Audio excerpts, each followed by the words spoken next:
যুবক তোমরা খুবই ডিপ্রেসড, আরে কবে বিয়ে হবে, পাই না কেন রে। আরে বেটা ধৈর্যশীল হতে হবে, এমন একটা ভাগ্যে তোমার জুটবে যে তোমার ভাগ্যে তোমার বন্ধুরা আশেপাশেও নাই, ঠিক কিনা যুবকেরা বলো। ধৈর্যশীল হও। তোমার যে বন্ধুর বউটো আছে বলে কিরে তোর তো জীবনে বিয়ে হবে না রে, তুমি বললো বেটা তুই খালি একটু থাম, এমন একটা বিয়ে করবো তুই আশেপাশে ভিড়ার সাহস পাবি না, ঠিক কিনা যুবকেরা। You must have to be patient. ধৈর্যশীল হবে যে তাকে উত্তম জীবন সঙ্গী দান করবে একজন। আওয়াজ দিয়ে বলেন তো তিনি কে? যুবকেরা শোনো, পছন্দ হলে কিন্তু বিয়ের প্রস্তাব দেওয়ার সাহস সবার হয় না। কথা ঠিক আছে না যুবক ভাইরা? বলো বলো বলো বলো। পছন্দ হয়ে যদি প্রস্তাব দেওয়া যেত তাহলে আজকের 80% যুবকের বিয়ে হয়ে যেত, ঠিক না? Actually we scare of it. আমরা খুব ভয় পাই যে গেলে কি যে বলে। আর আজকালকার বাবারা তো ইয়ার সির্ফ पैसा ढूंढता है कि पैसा कहाँ है। ছেলে ফ্রিল্যান্সিং করে লাখ লাখ টাকা কামায়, নো হবে না। সরকারি টাকলা, अरे 100% आ जाओ यार, हम तो शादी देने के लिए तैयार है। কিন্তু ফ্রিল্যান্সিং করে যুবক, জব করে যুবক, বিজনেস করে যুবক, দাম দিতে চায় না, খালি সরকারি থাকবে। আর সরকারি থাকলে মাথায় চুল আছে কিনা they don't care about it. এত আস্তে ঠিক বলে কিন্তু আমি ওয়াজ করতে পারবো না। তো ওই হাদিসটা বলতে গিয়ে মনেই পড়লো, বলে ফেলবো সবাইকে। সেদিন নাটোরের একটা মাহফিলে বলছিলাম যে কোনো একজন যুবক ওই যে বাবা মেয়েকে বিয়ে দিয়েছে সরকারি টাকলার সঙ্গে, বলছে আব্বা যান এটা আপনি কি করলেন, কার সঙ্গে মেয়েকে বিয়ে দিলেন, इसके सर पे तो बाल नहीं है, মাথায় তো চুল নাই। তো আব্বা বলছে পাগলা কি করছে, सर पे बाल नहीं है तो क्या हुआ, जेब में माल तो है ना। মাথায় চুল না থাকলে কি হবে, পকেটে টাকা থাকলে আমি রাজি আছি। কথা ঠিক না যুবকেরা বলে না? রংপুর এরকম আব্বা জান নাই, আর থাকলেও আল্লাহ হেদায়াত দান করে পড়া। আমিন। তো খাদিজা কেমনে প্রস্তাব দিবে? ধৈর্যের পরিচয় তো দিয়েছে, লম্বা সময় বিবাহ করে নাই, সবর করেছে আল্লাহ কবে দিবে আমাকে life partner, the best life partner কবে আসবে। তো কেমনে বিয়ের প্রস্তাব দেওয়া যায় এটা টেকনিক শিখে নাও। কাউরে ভাল লাগলে নিজে যাওয়ার আগে অন্য কাউকে পাঠাবা, যদি পরিস্থিতি ভালো মনে হয় তারপরে তুমি যাবা না, কিন্তু মায়ের কপালে আছে তোমার, ঠিক না? তো খাদিজা রাদিয়াল্লাহু তাআলা আনহা নিজে প্রস্তাব দেন নাই, তার একজন বাদী ছিলেন, তার নাম ছিল নাফিসা। মুখস্থ হাদিস বলতে হবে কিন্তু, নাম ছিল কি? নাফিসাকে বলছে, নাফিসা শোনো, এই ব্যক্তিকে আমার বড্ড পছন্দ, আমি তাকে স্বামী হিসেবে গ্রহণ করতে চাই, বাট প্রস্তাব দেওয়ার সাহস নাই, please help me, I need your help, একটু সাহায্য করো আমাকে। বলছে তাই নাকি, আমি তো আপনার বান্দি, কোনো সমস্যা না, আমি যা বলবেন তাই রাজি আছি। চলে গিয়েছে। ট্রিক দেখেন, কথাগুলোর ধাঁচ বুঝবেন, খালি ঠিক বেঠিক বললেই হবে না। নবীজি বসে আছেন, নবীজির বয়স হচ্ছে 25 ইয়ার্স ওল্ড, 25 বছর। কত বছর? দাঁড়ায় থাকা ভাইরা কথা কয় না, বলো না কত বছর? 25 বছর। নাফিসা আসছে, নাফিসা কিন্তু বয়স্ক মানুষ, এসে বলছে আসসালামু আলাইকুম। নবীজি বলছে ওয়ালাইকুম আসসালাম, কাইফা হাল, কি খবর? আলহামদুলিল্লাহ ভালো আছি। কি খবর, আসছেন কেন? বলছে আচ্ছা একটা প্রশ্ন করতে চাই, যদি মাইন্ড না করেন। নবীজি বলছে বলেন, আমি মাইন্ড করবো না, বলেন। আচ্ছা আপনার বয়স কত? বলছে বয়স তো ভালোই হয়েছে, 24 না 25 হয়ে গেছে। আচ্ছা 25 বছরের বয়স, বিয়ে করেন না কেন? বলছে কি বিয়ে করবো, টাকা পয়সার বড্ড অভাব। টাকা পয়সা কি বিয়ে করা যায়? আমার কোনো জব নাই, চাকরি নাই, তাই বিয়ে করতে পারছি না। But actually I am looking for religious girl, আমি দেখছি কোথায় ভালো মেয়ে পাওয়া যায়। তো নাফিসা বলছে তার মানে আপনার কাছে ল্যাকিং অফ মানি, রাইট? বলছে হ্যাঁ, lacking of money, lacking of job, business, আমি খুবই অভাবী একজন যুবক। আচ্ছা একটা কথা বলি, রাগ করবেন না তো? বলছে বলেন কি সমস্যা বলেন। বলছে আমার কাছে এমন একজন মেয়ে আছে যাকে বিয়ে করলে আপনার না লাগবে ঘর, না লাগবে মোহর, না লাগবে টাকা, না লাগবে খাওয়াইতে, আপনি তারে বিয়ে করবেন, তারে কিছু দেওয়া তো লাগবে না, লাগবেই না, বরং সেই আপনাকে সব কিছু দিয়ে দিবে। না সুবহানাল্লাহটা জোরে সোরে হয় নাই। নবীজি হি ওয়াজ জাস্ট শকড। কি এরকম মেয়েকে এই যুগে পাওয়া যাবে? আদৌ কি পসিবল এটা? বলছে অবশ্যই পসিবল। বলছে মাসমুহা, তার নামটা কি? বলছে তার নাম হচ্ছে বিবি খাদিজা। সুবহানাল্লাহ পড়েন। সত্য কথা হচ্ছে নবীজি প্রথম দেখায় খাদিজাকে পছন্দ করেছেন, তো আগে থেকে হৃদয়ে একটা জায়গা আছে। তো উনি বললেন তাই নাকি, আমি তো আগেই রাজি, তবে একটা কাজ আছে, আমার একজন রিলেটিভ আছেন, তার নাম হচ্ছে আমার চাচা আবু তালেব। নামটা কি? ওনাকে ছাড়া আসলে আমি বিয়েটা করতে পারবো না। তো ঠিক আছে, তাই হবে, নিয়ে আসেন চাচাকে। চাচাকে নিয়ে আসা হলো, ডিল ফাইনাল হয়ে গেল, বিয়ের দিন তারিখ ধার্য হয়ে গেল। নবীজি কি দিবে মোহর হিসেবে? কিচ্ছু নাই। আবু তালেব 20টা উট নিয়ে আসলেন, বলছে ইয়া খাদিজা, তোমাকে দেওয়ার মতো কোনো কিছু আমাদের কাছে না। You are the richest girl in Medina, তোমার মতো ধনাঢ্য নারী এই তল্লাটে কেউ নয়। 20টা উট দিলাম, যাও। খাদিজা 20টা উট নিয়েছেন, বাট বিয়ের পরে ওই 20টা উট মানুষের ওয়ালিমা হিসেবে আবার জবাই করে দিয়েছেন। সুবহানাল্লাহ পড়েন। বিয়ে হয়ে গেল। বাসর রাত যখন হলো, রাতের বেলা নবীজি এসেছেন ঘরে। খাদিজা বলছে ইয়া রাসূলুল্লাহ, ইয়া হাবিবাল্লাহ, যদিও বা তখন নবীজি নবুয়ত পান নাই, বাট ডেকেছেন ইয়া মুহাম্মদ, বা নবীকে ডেকেছেন। বলছেন যে শোনেন, আমি যে ধৈর্যশীল ছিলাম, সবর ছিলাম, এই একটা ধৈর্যের গুণের বিনিময়ে আল্লাহ আপনার মতো মানুষকে আমার জীবন সঙ্গী হিসেবে পাঠিয়ে দিয়েছে। যুবক, তোমরা খুবই ডিপ্রেসড, হায় রে কবে বিয়ে হবে, পাই না কেন রে? আরে বেটা, ধৈর্যশীল হতে হবে। এমন একটা ভাগ্যে তোমার জুটবে যে তোমার ভাগ্যে তোমার বন্ধুরা আশেপাশেও নাই। ঠিক কিনা যুবকেরা বলে? ধৈর্যশীল হও। তোমার যে বন্ধুর বউটাও আছে বলে কিরে তোর তো জীবনে বিয়ে হবে না রে, তুমি বললো বেটা তুই খালি একটু থাম, এমন একটা বিয়ে করবো তুই আশেপাশে ভিড়ার সাহস পাবি না। ঠিক কিনা যুবকেরা? You must have to be patient. ধৈর্যশীল হবে যে তাকে উত্তম জীবন সঙ্গী দান করবে একজন। আওয়াজ দিয়ে বলেন তো তিনি কে? এবার আসেন, অভাবের ক্ষেত্রে কেমন করে ধৈর্যশীল হবেন, এটার জন্য প্রশ্ন করতে হবে। বলেন তো, নবীজির একজন মাত্র কলিজার টুকরা মেয়ে ছিল যার দ্বারা নবীজির বংশ বিস্তার পেয়েছে। রাইট রাইট রাইট, নাম বলেন। ফাতিমা রাদিয়াল্লাহু তাআলা আনহা, তার দুটি সন্তান ছিল, তার নাম ছিল কি?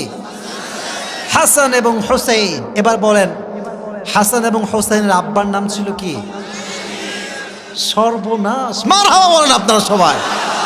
অডিয়েন্স দেখছেন আমার, সব কাট টু কাট জবাব দিচ্ছে। এরকম অডিয়েন্স থাকলেই তো ওয়াজ করে মজা পাওয়া যায়। ঠিক কিনা যুবকেরা বলো? দেখেন অভাবে ধৈর্যশীল কেমন করে হবেন। এবং আমি এই ওয়াজটা এই জন্য করছি, হাজার হাজার যুবক আজকে রংপুরের মাটিতে আমরা এসেছি। Maximum people we are from middle class family. আমরা মধ্যবিত্ত পরিবারের সন্তান। তবে এটাতে আমাদের কোনো আফসোস নেই, আক্ষেপ নেই। নবীজির হাদিস আছে, গরিবরা বড়লোকের চাইতে 500 বছর আগে জান্নাতে প্রবেশ করবে। Are you happy? Are you happy? আজ থেকে এটা প্রাউড ফিল করে বলবেন যে আরে বেটা, আমি গরিব হতে পারি, আমি মধ্যবিত্ত পরিবারের সন্তান হতে পারি, বাট আমি আল্লাহর কাছে একজন প্রিয় বান্দা। সুবহানাল্লাহ পড়ে। তো একদিন আলী রাদিয়াল্লাহু তাআলা আনহু এবং ফাতেমার ঘরে এত অভাব দেখা দিল, 3 দিন যাবৎ কোনো রান্না নাই।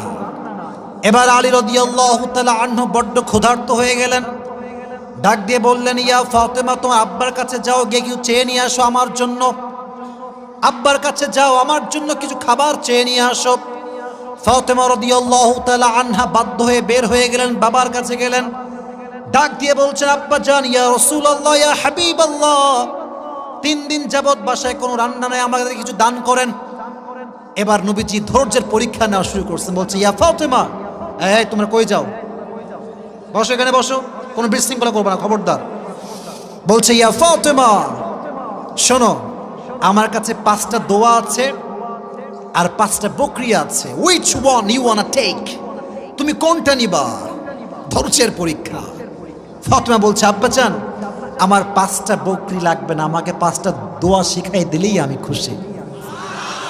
যারা সুবহানাল্লাহ পড়লেন না, তো দোয়াগুলো আপনারাও পাঠ করেন, সকলেই বলেন, ইয়া আউয়ালাল আউয়ালিন। না, এটা আসতে হয়ে গেছে। ইয়া আউয়ালাল আউয়ালিন ইয়া আখিরাল আখিরিন, ইয়া যাল কুওয়াতিল মাতিন, ইয়া রাহিমাল মাসাকিন। এবার জোরে সোরে সকলেই পড়েন ইয়া আরহামার রাহিমিন। এই পাঁচটা শব্দের দোয়া যে ব্যক্তি অভাবে পাঠ করবে, তার দোয়ার বিনিময়ে আল্লাহ তাকে সমস্ত অভাব থেকে মুক্তি দান করবেন। এই দোয়াটা বারবার পাঠ করবেন। তো তখন ফাতেমা রাদিয়াল্লাহু তাআলা আনহা বাসায় ফিরে আসছেন। ওইদিকে আলী রাদিয়াল্লাহু তাআলা আনহু অপেক্ষা করছেন ফাতেমা কখন আমার জন্য খাবার নিয়ে আসবে। ফাতেমা রাদিয়াল্লাহু তাআলা আনহা যখন বাসায় আসছেন, হাতটা ফাঁকা, হাতে কোনো খাবার নাই, চাল নাই, ডাল নাই। আলী রাদিয়াল্লাহু তাআলা আনহু খেপে গেছেন, ফাতেমা আইনা তাআম, খাবার কোথায়? তোমার তো হাত ফাঁকা। বলছে আলী ভালো করে খেয়াল করো, আমার হাত ভরা। হাত ভরা মানে ভালো করে ব্যাখ্যা করো। বলছে আলী যাহাবতু লিদ-দুনিয়া ওয়া জিতু বিল আখিরা, আমি তো আমার আব্বাজানের কাছে দুনিয়া চাওয়ার জন্য গিয়েছিলাম, আমার আব্বা পুরো হাত ভরে আমাকে আখিরাত দিয়ে ফেরত পাঠিয়ে দিয়েছে।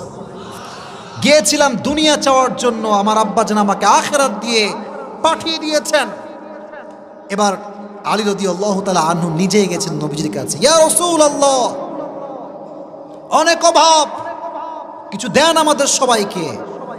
এবার নবীজি জামাইকে পরীক্ষা শুরু করছেন, জামাইকে ধৈর্যের পরীক্ষা। বলছে জামাই 5000 বকরি আছে আর 5টা দোয়া আছে, কোনটা নিবা? তো জামাই তো বুঝে গেছে আমার আব্বাজান, শ্বশুর আব্বাজান সবরের পরীক্ষা নিচ্ছেন। উনি বলছেন আব্বাজান 5000 বকরি লাগবে না, 5টা দোয়া শিখাই দিলে আমি খুশি হয়ে যাব। ধৈর্যের সঙ্গে ফিরে আসছেন। নবীজি সুসংবাদ দিয়েছেন, আমার জামাই আলী আমার সঙ্গে জান্নাতে একসঙ্গে আমার সঙ্গে দাঁড়িয়ে যাবে, আমার সঙ্গে থাকবে, আমার সঙ্গে থাকবে। তাহলে বোঝা গেল অভাব আসলে ধৈর্যশীল হওয়ার দরকারটা যুবক ভাইরা আছে না নাই? আছে না নাই? আর যদি অভাব আসে 5টা বাক্য বেশি বেশি পড়বেন, ইয়া আউয়ালাল আউয়ালিন, ইয়া আখিরাল আখিরিন, ইয়া যাল কুওয়াতিল মাতিন, ইয়া রাহিমাল মাসাকিন, ইয়া আরহামার রাহিমিন। এই 5টা বাক্য বেশি বেশি পাঠ করলে আপনার অভাব দূর করে দিবে একজন, তিনি কে? তাহলে অভাব আসলে আমরা অভিযোগ করবো না যে আল্লাহ তুমি গরিব কেন বানালা। গরিব হয়ে আমি খুশি হলাম এই জন্য যে কিয়ামতের দিন আমার হিসাব সহজ হয়ে যাবে। ঠিক কিনা যুবকেরা বলো? এবার আসেন, মাঝে মাঝে আমাদের জীবনে এমন হয় না যে মানুষ আমাদেরকে মিথ্যা অপবাদ দেয়? দেয় না, দেয় না, দেয় না, দেয় না, দেয় না? দেখবেন মিথ্যা অপবাদ এত খারাপ, এত খারাপ। একজন যুবকের চরিত্র, একজন নারীর চরিত্র নিয়ে মানুষ যখন কথা বলে, তার পুরো ক্যারিয়ারটাও ধ্বংস হয়ে যায়। আমি মনে করেন কারোর সাথে আমার কোনো বাজে সম্পর্ক নাই। একজন বলল যে হুজুরের এই মেয়ের সঙ্গে বাজে সম্পর্ক, কথার কথা। এখানে যুবক আছে, তার কোনো বউ নাই, গার্লফ্রেন্ড নাই, কিচ্ছু নাই। কেউ ফেসবুকে পোস্ট করলো যে এই যুবকের সঙ্গে আমাদের এলাকার 4 জন্মের অবৈধ সম্পর্ক আছে। এটার নাম হচ্ছে ব্লেম, অপবাদ। অপবাদ আসলে কেমন করে ধৈর্যশীল হবেন একটা হাদিস শোনাই। তবে এটার আগে আর কি প্রশ্ন, নবীজির একজন মাত্র wife, she was not married, she was virgin, তিনি একজন কুমারী ছিলেন। তোমরা বলো নামটা কি ছিল যুবক ভাইরা? বলো বলো। আয়েশা রাদিয়াল্লাহু তাআলা আনহা। আচ্ছা এবার প্রশ্ন, নবী যখন আয়েশাকে বিয়ে করেছিলেন, আয়েশার বয়স ছিল কত? কে বলতে পারে? আপনারা বলেন না, কয় বছর? কয় বছর? মাথায় রাখবেন, যখন বিয়ে হয় তখন বয়স ছিল 6, আর যখন শ্বশুর বাড়িতে তুলে নিয়ে আসে তখন বয়স ছিল 9। সুবহানাল্লাহ পড়লেন না আপনারা? অনেক নাস্তিক বলে যে আমার নবী নাকি নারী লোভী ছিল, এই জন্য নাকি নবীজি নারীকে 6 বছর বয়সে বিয়ে করেছেন। নাউজুবিল্লাহ পড়লেন না? আরে যে আমার নবীকে গালি দেয়, এটা পিতৃ পরিচয়হীন জারদ সন্তানেরা, জন্মের ঠিক নয়। আর আমি আসিফের স্পষ্ট বক্তব্য রংপুরের মাটিতে আমি দিয়ে যাচ্ছি, খুব ভালো করে শুনবেন। আমাকে গালি দাও আমি সহ্য করব, বাপকে দাও সহ্য করব, পরিবারকে দাও সহ্য করব, মাকে দাও সহ্য করে ফেলবো কোনো মতে। বাট আমার নবীকে নিয়ে একটা টু শব্দ বলবা, আমার দেহে 1 ফোঁটা রক্ত যতক্ষণ পর্যন্ত আছে এটা আমি চুল পরিমাণ বরদাস্ত করতে পারবো না। এটার নাম হচ্ছে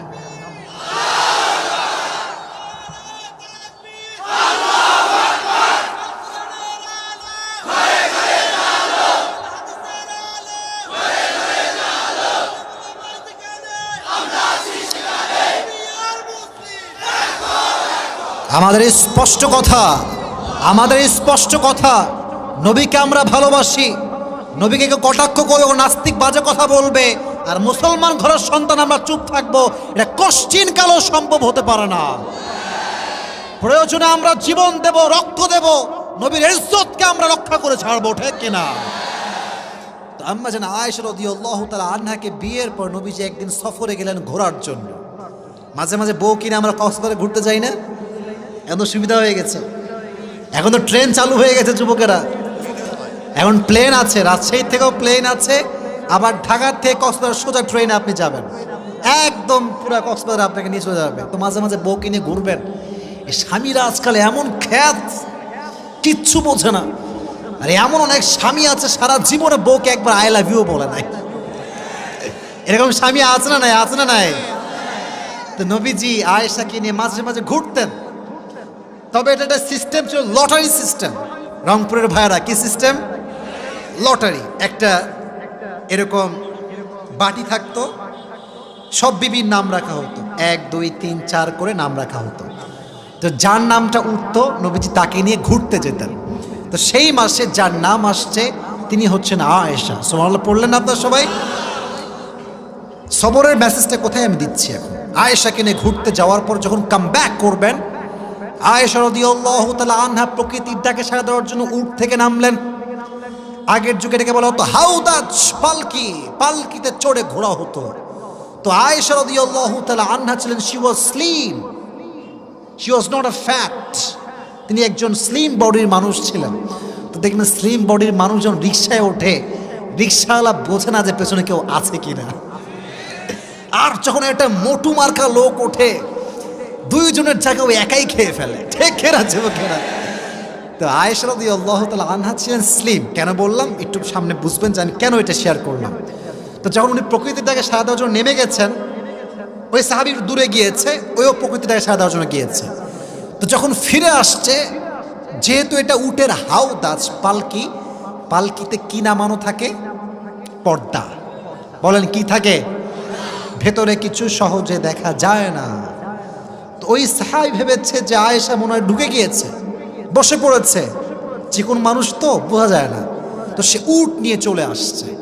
এদিকে আয়েশা রাদিয়াল্লাহু তাআলা আনহা যখন কাম ব্যাক করেছেন, দেখছেন উট নাই। কিরে, উট গেল কোথায়? সাহাবী গেল কোথায়? মরুভূমির এরিয়া, কোথাও কেউ নাই। আয়েশা বুঝে গেলেন যে সে ভুল বুঝে চলে গেছে। এবার তিনি একটা চাদর বিছালেন, চাদর বিছিয়ে মুড়ি দিয়ে শুয়ে পড়লেন মরুভূমির মাঝে। ওই সফরে একজন সাহাবী, তার নাম হচ্ছে আব্দুল্লাহ ইবনে মুআত্তাল রাদিয়াল্লাহু তাআলা আনহু, তাকে নবীজি দায়িত্ব দিয়েছেন লস্ট অ্যান্ড ফাউন্ডের। যখন আমরা পিকনিকে যাই দেখবেন মাইক নেই, এই ছাত্ররা উঠে পড়ো বাসে, কে কোথায় আছো উঠে পড়ো, দায়িত্ব থাকে যে কেউ মিসিং না হয়ে যায়। তো আব্দুল্লাহ ইবনে মুআত্তাল যখন বুঝতে পারলো আয়েশা নেই, তখন তিনি চলে গেলেন খোঁজার জন্য। দেখলেন যে উনি এভাবে কাপড় বিছিয়ে মুড়ি দিয়ে শুয়ে আছেন, খুবই স্লিম একজন মানুষ। উনি গিয়ে, যেহেতু পর্দার আয়াত নাজিল হয়েছিল, উনি একটা কাশি দিলেন। আয়েশা রাদিয়াল্লাহু তাআলা আনহা বুঝতে পারলেন যে আমাকে রিসিভ করার জন্য লোক এসেছে। আয়েশা রাদিয়াল্লাহু তাআলা উঠে খুব সুন্দর করে মুড়ি টুড়ি দিয়ে পর্দা করে রেডি হলেন, উটের হাউদাজে উঠলেন। কিন্তু এদিকে সব সাহাবা একরাম ফিরে গেছে বাসাতে, কেউ নয়। সব সাহাবা একরাম যার যার গন্তব্যে পৌঁছে গিয়েছে। যখন আয়েশা একাই তার সঙ্গে ফিরে আসছে সে দূরের সফর থেকে, তখন মুনাফিকের সর্দার আব্দুল্লাহ ইবনে সালুল সুযোগ খুঁজে পেয়েছে অপবাদ দেওয়ার জন্য। যখন সে সকালবেলা ফিরে আসছে সারা রাত সফর করে, আব্দুল্লাহ ইবনে সালুল গোটা মদিনার ভেতরে প্রোপাগান্ডা ছড়িয়ে দিয়েছে যে মুহাম্মদের বিবি আয়েশার সঙ্গে আব্দুল্লাহ ইবনে মুআত্তালের জেনার সম্পর্ক আছে। নাউজুবিল্লাহ, তো আসতে হয়ে গেল আপনাদের সবার। একজন নারীর জন্য এর চাইতে বড় ব্লেম, অপবাদ আর কিচ্ছু হতে পারে না, ঠিক কিনা? সোজা চরিত্রে আঘাত। তবে আয়েশা জানতেন না যে আমার বিরুদ্ধে এতটা অপবাদ ছড়ানো হয়েছে। উনি খেয়াল করলেন যে নবীজি আগের মতো আর ভালোবাসে না। আগে যেমন ভালোবাসতো, আই লাভ ইউ বলতো, ঘুরতে নিয়ে যেত, এখন আর ভালোবাসে না। কিন্তু জানেন না যে কি কারণ আসলে এর পেছনে আছে। এবার আয়েশা রাদিয়াল্লাহু তাআলা আনহা যখন বাবার বাসায় গেলেন, বাবা এ বাসা যাওয়ার পরে একজন মহিলা এসে বলছে, আয়েশা তুমি কি জানো তোমার বিষয়ে কি লটানো হচ্ছে? কি বলেন তো দেখি। বলছে তোমার বিষয় লটানো হচ্ছে, তুমি নাকি ওই সাহাবীর সঙ্গে জেনা করে ফিরে আসছো। নাউজুবিল্লাহ বললেন না? এটা শুনে আয়েশা মাথায় আকাশ ভেঙে পড়ছে। আরে আমার বিরুদ্ধে এত বড় অপবাদ আমি কেমনে সহ্য করব? আব্বা জান আপনি একটু বোঝান না, আমি তো এই কাজটা করি নাই। আবু বকর বলছে আমার কিচ্ছু করার নেই আম্মা জান, তুমি একটু দোয়া করো আল্লাহর কাছে। এবার নবীজি আসছে। দেখেন ভাই, সত্য কথা হচ্ছে এই, বিপদ আসলে বোঝা যায় কে ভালোবাসে আর কে ভালোবাসে না। আমি সব সময় বলি খারাপ সময়কে আমি অলওয়েজ থ্যাঙ্কস দেই, কারণ খারাপ সময় না আসলে আমি আমার আশেপাশের বেঈমানগুলোকে চিনতে পারতাম না। मैं हमेशा अपने बुरे वक्त का शुक्रिया अदा करता हूँ इसलिए कि उसने मुझे पैगाम दे दिया कि कौन मेरा अपना है और कौन मेरा पराया है। ঠিক না? বিপদ আসলে বোঝা যায় যে কে ভালোবাসে কে ভালোবাসে না। যখন তোমার টাকা পয়সা আছে সবাই বলবে I love you, I really love you from my heart. আর যখন তুমি শূন্য হতচ্ছাড়া হয়ে যাবা, এই ভালোবাসার মানুষগুলোকে তুমি হারিকেন দেওয়ার খুঁজে পাবা না। ঠিক কিনা বল?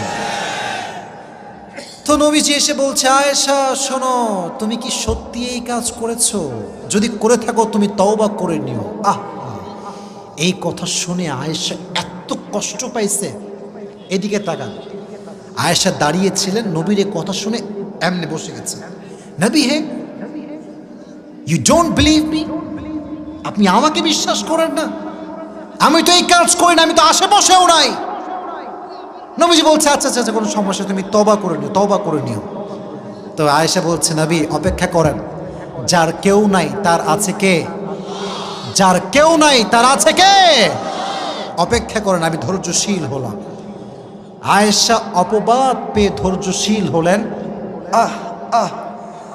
আয়েশার চরিত্রকে নিষ্কলুষ প্রমাণ করবার জন্য, আয়েশা যে চরিত্রবান নারী, চরিত্রহীন নারী নয়, পবিত্র নারী, এটার ঘোষণা করবার জন্য আল্লাহ কোরআনে আয়াত নাজিল করে দিলেন। ধৈর্যশীল হও, তুমি ধৈর্য ধারণ করো। যে তোমাকে ব্লেম দিচ্ছে, অপবাদ দিচ্ছে, আল্লাহ তাকে এমন শিক্ষা দিবে আগামীকাল সে তোমার পা ধরে ক্ষমা চাইতে বাধ্য হয়ে যাবে। ঠিক কিনা? Wait for the right time. কে অপবাদ দিলে you don't need to explain yourself who you are and where you came from, just wait for the right time. সময় মানুষকে বলবে যে তার পরিচয় আসলে কি। ঠিক কিনা যুবকেরা বলো? অপবাদ আসলে আমরা ধৈর্যশীল হব আয়েশা রাদিয়াল্লাহু তাআলা আনহার মতো।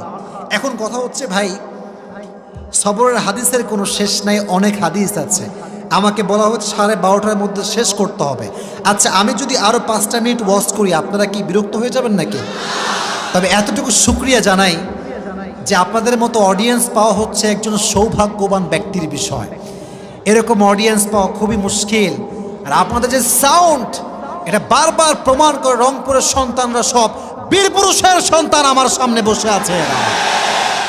রংপুর মানে হচ্ছে একটা ইতিহাস। আমি এর আগে একবার রংপুরে আসলাম, বুড়িরহাট না কোথায়, আমি দেখেছি যুবকদের যে ভালোবাসা এ টাকা দিয়ে কিনে পাওয়া যায় না। ঠিক কিনা বলো যুবক?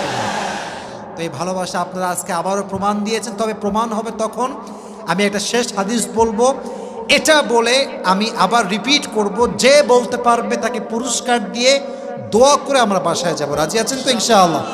ওই একজন কয়ে যাও, ওই যে একজন মাত্র রুমালওয়ালা, have a seat, sit down, বসে পড়ো। यार कहाँ जा रहा है यार ये, बैठ जाओ, কই যায়, বসো। হ্যাঁ এই তো বসছে। আচ্ছা মাশাআল্লাহ। শোনেন, দুই একজন লোকের ওয়াশরুমের চাপ লাগতেই পারে, it's not a big deal. But একটা মাথায় রাখতে হবে, আজকের বেশিরভাগ শ্রোতা আমাকে দেখার জন্য আসে নাই, কোরআনের তাফসীর শুনবার জন্য তারা এসেছে। যারা শুধুমাত্র বক্তার চেহারা দেখার জন্য আসে তারা 12:30 পর্যন্ত থাকে না। তো আজকের এই জনগণ, কোরআন প্রেমিক জনগণ আমার সামনে বসে আছে। ঠিক কিনা যুবকেরা? তাহলে অপবাদ দিলে কি আমরা ভেঙে পড়বো না ধৈর্যশীল হব? তোমাকে তোমার বন্ধু বলবে কিরে কয়টা গার্লফ্রেন্ড তোর, বলবি ভাই না, এগুলো আছে, তোর আছে আমি জানি। তোমার ব্যাখ্যা তোর কোনো প্রয়োজনে, তোর যা মন চায় তুই ভাব, আমার আল্লাহ জানে যে আমি কেমন। ঠিক কিনা যুবকেরা? এবার আসেন আরেকটা হাদিস, এবং এটা হচ্ছে আমার শেষ হাদিস। এটা শুনিয়ে আমি আমার আজকের ওয়াজের ইতি টানবো। তবে আমি চাচ্ছি শেষ হাদিসটা এতক্ষণ যেমন মনোযোগ ছিল, শেষ হাদিসে মনোযোগ থাকবে তো ইনশাআল্লাহ। এবার আসেন একটা শেষ হাদিস বলছি। বলেন তো কোরআনে একজন নবীর নাম আছে যেই নবীকে মাছ তার পেটে নিয়েছিল? কোরআনে এই নাম আছে না নাই? মাশাআল্লাহ। ইউনুস আলাইহিস সালাম যখন মাছের পেটের ভিতরে, ওখানে কোনো মন্ত্রী টেলিফোন চলবে? হ্যাঁ, এটা আমার লোক রে, ছেড়ে দে, চলবে এটা কি?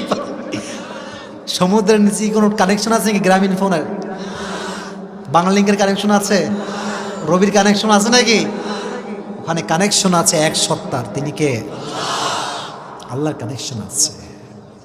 উনি বললেন, আল্লাহ আমি তো শেষ, I am in danger and you are the most merciful, the most gracious, the most kindful. আল্লাহ আমি পড়ছি বিপদে, তুমি তো দয়াময়, দেখো না।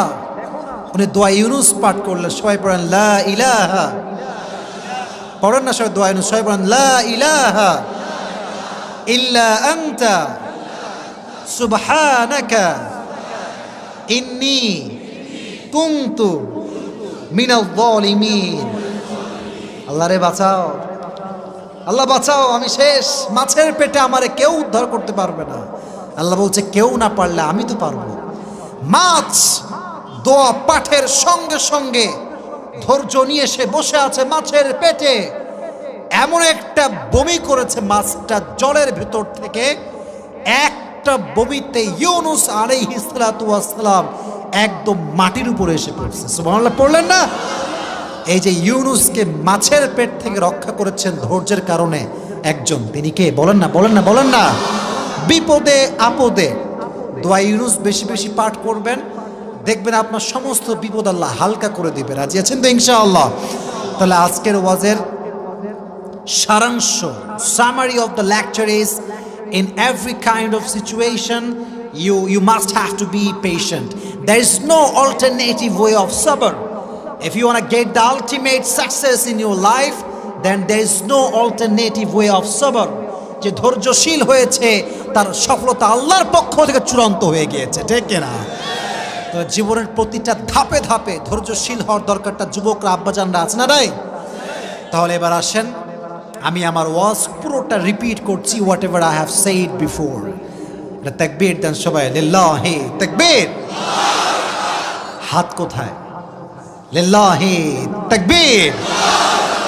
আল কোরআনের আলো, আল হাদিসের আলো, মাশাআল্লাহ। এবার আমাকে শুধু জবাব দিবেন আমি যা প্রশ্ন করি, তারপরে একজন যুবককে আমি দাঁড় করাবো যে আমাকে পুরস্কার নেওয়ার জন্য সহযোগিতা করবে, তাকে পুরস্কার দেওয়ার জন্য। রাজি আছেন ইনশাআল্লাহ? আজকে আমাদের আলোচনার সেন্ট্রাল থিম বা সাবজেক্ট ম্যাটার ছিল সবর। বলেন, নাম ছিল কি? This is Arabic word. Bangla হচ্ছে ধৈর্য, ইংলিশ হচ্ছে পেশেন্স। ধৈর্যশীল হতে হবে। মাথা রাখবেন, পেশেন্ট মানে ধৈর্যশীল, আবার পেশেন্ট মানে কিন্তু রোগীও হয়। কথা ঠিক আছে না? বলবেন যে হুজুর দুইটা শব্দের অর্থ একই হচ্ছে, পেশেন্ট মানেও রোগী, পেশেন্ট মানে আবার ধৈর্যশীল। এখানে বুঝতে হবে রোগী মানে হচ্ছে ধৈর্য ছাড়া আর কোনো গতি নাই। ঠিক আছে না যুবক ভাইরা? বলো বলো। আপনার সবাই শায়েখ আহমদুল্লাহ হুজুরের নাম শুনছেন না? সেদিন তিনি বললেন যে আমি মেডিকেলে ছিলাম, আমার একটা অপারেশন হবে, তো আমি খুব টেনশন যে মনে হয় আমি আর বাঁচবই না, সব ডাক্তার আমাকে ঘিরে আছে। তো একজন নার্স আসছে, বলছে যে হুজুরের কি হয়েছে? তো আরেকজন নার্স বলছে হুজুরের এই রোগটা হয়েছে। তো বলছে কি এই রোগ? এটা কোনো রোগ হইল? এত ভয় পাচ্ছে আমার লোকটা। তো শায়েখ আহমদ হুজুর এটা শুনে এত লজ্জা পাইছে যে আমি এত ভয় পাচ্ছি, আর এ কয় কোনো রোগই না। বলছে আমাকে চিকিৎসা করে যেই পরিমাণ তারা সুস্থ করতে পারে নাই, ওই একটা কথায় আমি তার চেয়ে বেশি সুস্থ হয়ে গেছি। তার মানে কি জানেন? রোগী যে হবে তার ডিপ্রেসড হওয়া যাবে না, হতাশ হওয়া যাবে না। যত সহজে নিবেন জীবন তত সহজ হয়ে যাবে। আর যত কঠিন করবেন জীবন তত বেশি কঠিন হয়ে যাবে, ঠিক কিনা যুবকেরা? তা আমাদের আলোচনার মূল বিষয়বস্তু ছিল কি? বলেন না কেন? ছিল কি? সবর। আমি প্রথমে বলেছিলাম সবরের ক্ষেত্রে আইয়ুব আলাইহিস সালাতু ওয়াস সালামের কথা, যে তিনি রোগী ছিলেন, শরীরে পচন ধরেছিল, যখন জবান পর্যন্ত আসছিল তখন কি তিনি চুপ ছিলেন না কথা বলেছিলেন? কথা বলেছিলেন। কি বলেছিলেন? যে আল্লাহ, আমি তো অসহায়, তুমি তো দয়াময়, আর দয়াময় রব কখনো বান্দাকে বিপদে ফেলতে পারে না। সুবহানাল্লাহ পড়লেন না? ওনার এই ধৈর্যের বিনিময়ে, দোয়ার বিনিময়ে তার রোগ থেকে মুক্তি দান করেছে একজন। আওয়াজ দিয়ে বলেন তো তিনি কে? সেকেন্ড বিষয় বলেছিলাম, জীবন সঙ্গী পাওয়ার ক্ষেত্রে you must have to be patient. বলেছিলাম নবীজির জীবনের ফার্স্ট ওয়াইফ যিনি ছিলেন, বামে আওয়াজ খুবই কম, নাম ছিল কি? রাদিয়াল্লাহু তাআলা আনহা। আচ্ছা বলেন তো, খাদিজা যখন স্বামী মারা যায় উনি কি নিয়ত করেছিলেন?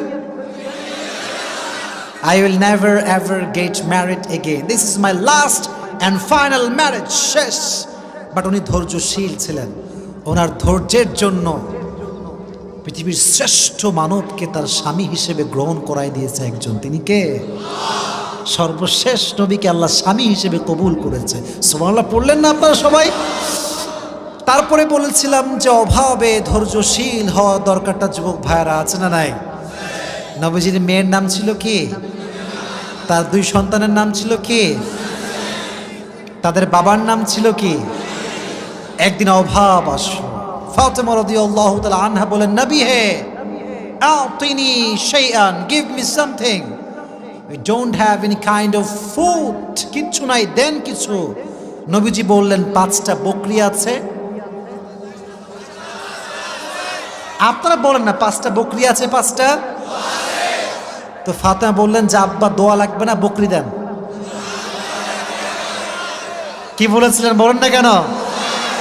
দোয়াটা মুখস্থ করেন, সকলে বলেন, ইয়া আউয়ালাল আউয়ালিন, ইয়া আখিরাল আখিরিন, ইয়া যাল কুওয়াতিল মাতিন, ইয়া রাহিমাল মাসাকিন, ইয়া আরহামার রাহিমিন। এই 5টা দোয়া যে পাঠ করবে আল্লাহ তার জীবনে কোনো অভাব রাখবে না। সুবহানাল্লাহ পড়েন। লাস্ট অ্যান্ড ফাইনাল হাদিস, এরপর আর কিচ্ছু বলবো না, আর লম্বা করব না। অপবাদের ক্ষেত্রে অপবাদ দিলে ধৈর্যশীল হওয়ার দরকারটা যুবক ভাইয়েরা আছে না নাই? নবীজির জীবনে একমাত্র wife, she was not married, she was virgin, she was single, তার নাম ছিল কি? আয়েশাকে যখন জেনার অপবাদ দেওয়া হয়েছিল উনি কি ভেঙে পড়েছিলেন না ধৈর্যশীল ছিলেন? ওনার সবরের জন্য কোরআন আয়াত নাজিল করেছে একজন। আওয়াজ দিয়ে বলেন তো তিনি কে?